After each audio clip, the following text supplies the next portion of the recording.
Well, hello and good morning. My name is ច្ចʰǒｃʰǒｃʰǒｃʰǒcʰǒcʰǒcʰǒcʰǒ and I am your host of the party. And today is Monday, December 11th, 2023. And here are some of the things you need to know to get your day started. So on Friday, we got the NFP report. So the question is, was it stronger or was it weaker, right? The Dow, the S&P, and the NASDAQ all made new closing 2023 highs, right? We've got 3, 10, and 30-year auctions this week. So the question is, will bonds go on sale? We also got the CPI, the PPI, and the FOMC this week too, between Tuesday and Wednesday. So lots of data to consider. Apparently, JoJo is buying oil for the SPR, so it's going to find some support here at $70 a barrel, and gold is lower on that higher for longer narrative. And it's Feast of the Seven Fishes, recipe number 6. And this is the stuff, Calamari. Lots of work, but honestly, they are so good. Okay, so on Friday, the NFP report was stronger than expected. Or was it? Because you would think it was if you just looked at the top line number. We created 199,000 new jobs versus the expected 185. But if you delete the 30,000 auto workers that went back to work, which represents 15% of that number, because those weren't new jobs created, right? Then the number is really 169,000. And if you delete the new government jobs that were created, which were 49,000, or 29% of that number, then the number is really 120,000 private jobs, right? So that's much weaker than expected. 58% of those numbers, 99,000, were education and health services jobs. 24% or 40,000 were leisure and hospitality jobs. 16% or 28,000 were manufacturing. We lost 20% or 35,000 jobs in trade, transport, utilities, and the balance was divided between financials and information and other, right? The unemployment rate, which was rumored to be going higher, actually fell to 3.7%. Not what JJ's been betting on, and that suggests that the labor market may not come into balance with what the Fed had projected in September as a 4.1% number. So if the labor market continues to remain in the 3.7% range, while inflation is running at 3%, and the Fed is going to continue to remind everyone that their target is 2%, which means that a rate cut in March is probably unlikely. But I've been saying that all along. I never really understood the rate cut argument. Now, month over month, average hourly earnings were higher at up 0.4%, while year over year numbers were in line at plus 4%. And what they'll tell you is that wages are now rising faster than the rate of inflation. So it's all good. Inflation isn't an issue any longer. Yeah, not so fast. Compare your income now to what it was in 2021. Then calculate the change. Is it up? Is it flat? Or is it down? If that number is not at least 16% higher than it was, then you lose. It doesn't get any more difficult than that. And that's before you even take in the higher tax rates, which are now in effect. Never mind all the fees that some additional companies added on just because they could, right? So don't be so fast in saying that it's all good now. Now, will any of this change the minds of the Fed this week when they meet for their final FOMC meeting of the year? Unlikely, right? They're expected to keep rates where they are. JJ has repeatedly pushed back on that rate cut idea that traders are betting on that's supposed to be coming in March. Actually saying that not only will they move cautiously, but he's retaining the option to raise rates again. In the end, I think the Fed is going to seize the day and emphasize the need for patience and higher for longer, and then that's going to cause a bunch of traders to stamp their feet and get all mad. Look, there are a lot of people and companies that are about to get hit with a repricing of their debt, right? As loans and bonds with ultra low rates expire, and the new replacement loans have much higher interest rates, right, and costs. And so that group is calling for those cuts in rates, right? The sooner, the better, because the longer it takes the Fed to cut rates, the bigger the hit to those companies and the households will be. Capiche? And if that happens, then we can expect a faster slowdown in the economy as money is diverted away from spending to pay for those increased debt costs, right? So their loans or their bonds that companies are paying, whatever. That'll cause a slowdown in the economy, which ultimately is what the Fed wants, right? In the end, investors in Algo celebrated the report on Friday because, as they say, the Fed has delivered a Goldilocks economy, one that sees lower inflation without a recession. And so we saw stocks rally. The Dow gaining 130 points or 4/10. The S&P is up 19 points or 4/10. The NASDAQ rose by 64 points or 0.5%. The Russell up 13 points or 7/10, while the Trends actually struggled and lost 88 points or 6/10. Note now that the Dow, the S&P, and the NASDAQ have now made new closing highs for 2023. So what happens next? Well, this week we're going to get some more economic data, key economic data, right? Tomorrow brings us the November CPI report, and that's expected to show a CPI month over month to be flat. Ex-food and energy month over month to be up 0.3. CPI year over year is expected to be up 3.1%, while ex-food and energy it's up 4%. Tuesday's also day one of the FOMC meeting, so do not expect to hear anything from any one of the Fed members because they're now in blackout mode, right? And then on Wednesday, we're going to get the November PPI, and month over month expected to be flat, while ex-food and energy is expected to be up 0.2. PPI year over year is expected to be up 1.1%, and ex-food and energy is expected to be up 2.2%. And then at 2 p.m. on Wednesday, we're going to hear from the Fed. And it's not going to be about what they decided to do with rates, because that's going to be nothing. It's going to be about the press conference and what they suggest is about to happen in the new year. Will they suggest that rate cuts are coming in March or not? My bet is they're not. But everyone hears what they want to hear. So you may hear something different than what I hear, but I'm going with the no cuts coming in March. U.S. futures this morning are marching in place, right? Dow futures are up 9, S&P's are flat, the NASDAQ was minus 30, and the Russell's down 7. And this makes some sense considering that there's going to be a lot to digest in the next 3 days. Because in addition to the inflation and the Fed data, Wednesday's also going to bring us retail sales, month over month down 0.1, ex-autos and gas of up 0.2, and then on Friday we're going to get industrial production capacity utilization and manufacturing and services PMIs. And then it's going to be a marked slowdown as in terms of economic data as we move into the end of the year, because at that point there'll be 2 weeks left. Once we get into 2024, though, it's just a matter of weeks before we get the start of earnings season. And we discussed this the other day. And fourth quarter earnings are expected to grow by about 3.6%. And while positive, they have been adjusted lower during the quarter, as analysts are accounting for what they say is a slowing economy and some cautious comments coming out of the C-suite.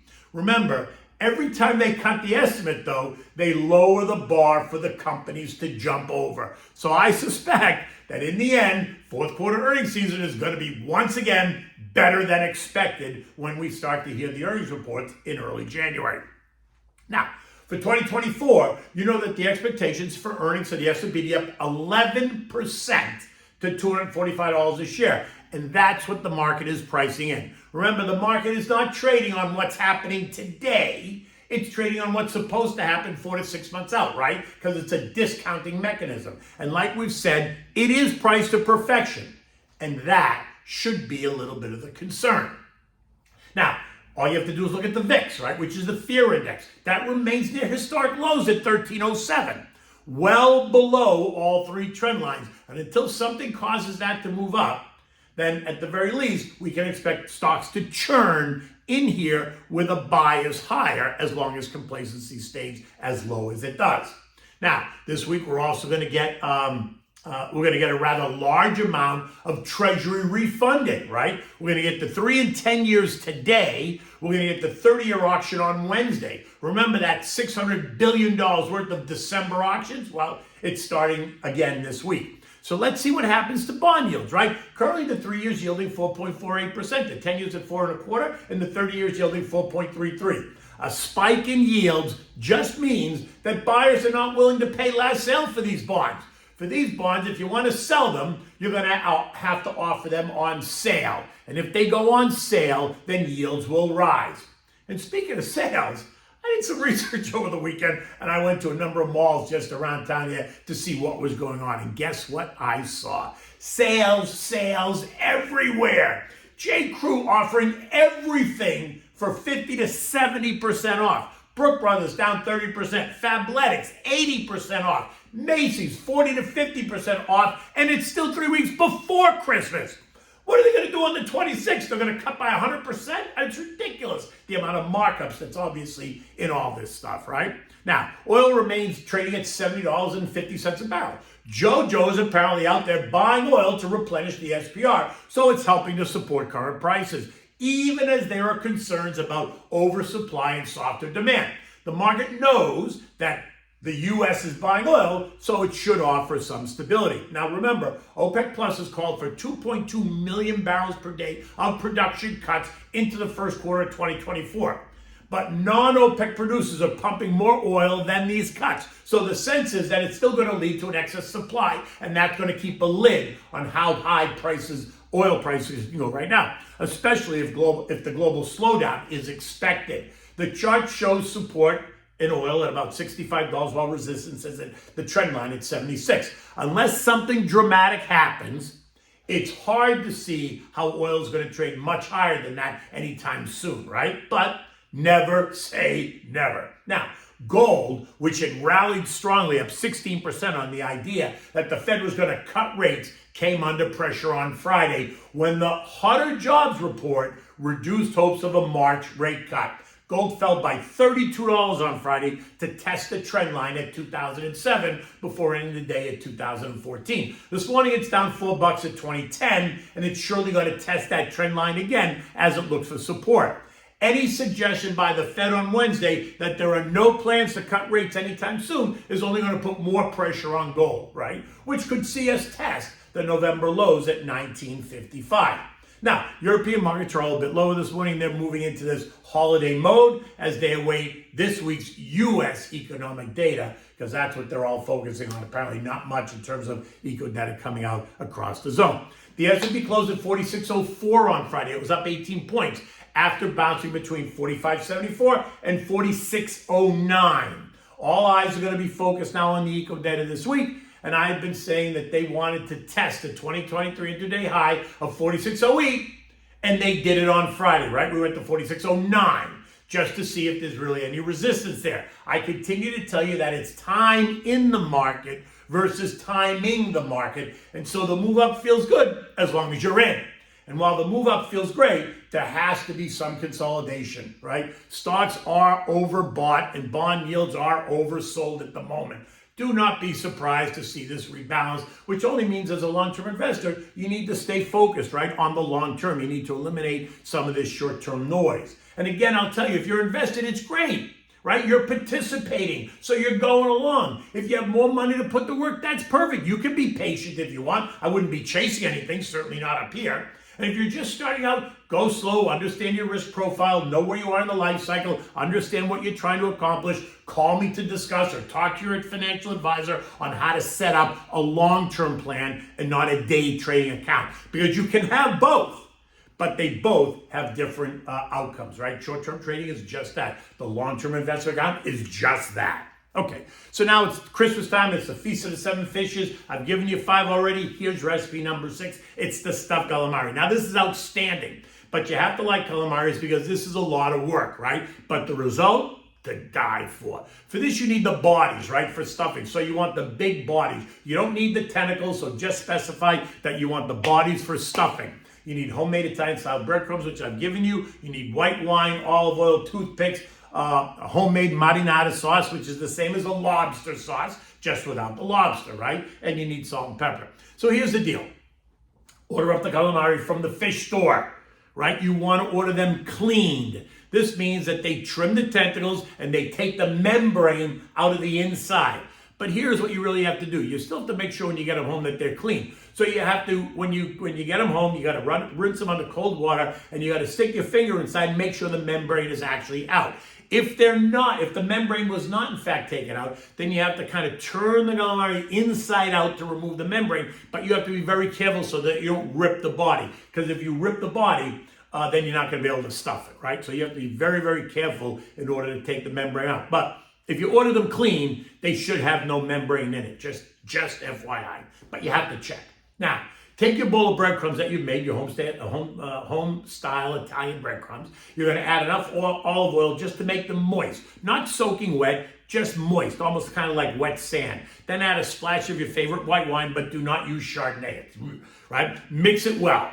Now, you want to just pick it up and can you make a ball with the breadcrumbs, right? Do they hold in place? That's perfect. Now, carefully stuff the calamari using a tiny teaspoon and your index finger to push the breadcrumbs down to the bottom of the body, right? Now, don't overstuff it, because when you pin it shut with the toothpick and you put them in the hot sauce, they'll explode if they're overstuffed, right? You want to just stuff them enough so that you can pin them closed, right? Don't overstuff. Now, repeat these until you've stuffed all of the calamaris. Once you've stuffed them all, drop them easily into the marinara sauce that you've already prepared, but it is simmering. Do not have it on boil. Do not boil the calamari. Make sure that the sauce is simmering and pop them into the simmering sauce, right? They're going to begin to plump up. They're going to turn white. They're going to take on the color of the sauce. They're going to cook at about 30 minutes max. Once that's over, turn the heat off. Take it off, take the pot off the heat, let it rest and cool down. Now, again, you really should make this the day before. So you're gonna make this on the 23rd. Then you wanna let it sit overnight, because this way it marinates and it gets even better. The next day, you're gonna take it out of the fridge, leave it on the counter, let it warm up to room temperature, and then you're gonna heat it very slowly on simmer. When they're ready to eat them, you wanna serve them in a large bowl with plenty of tomato sauce you're gonna put over it.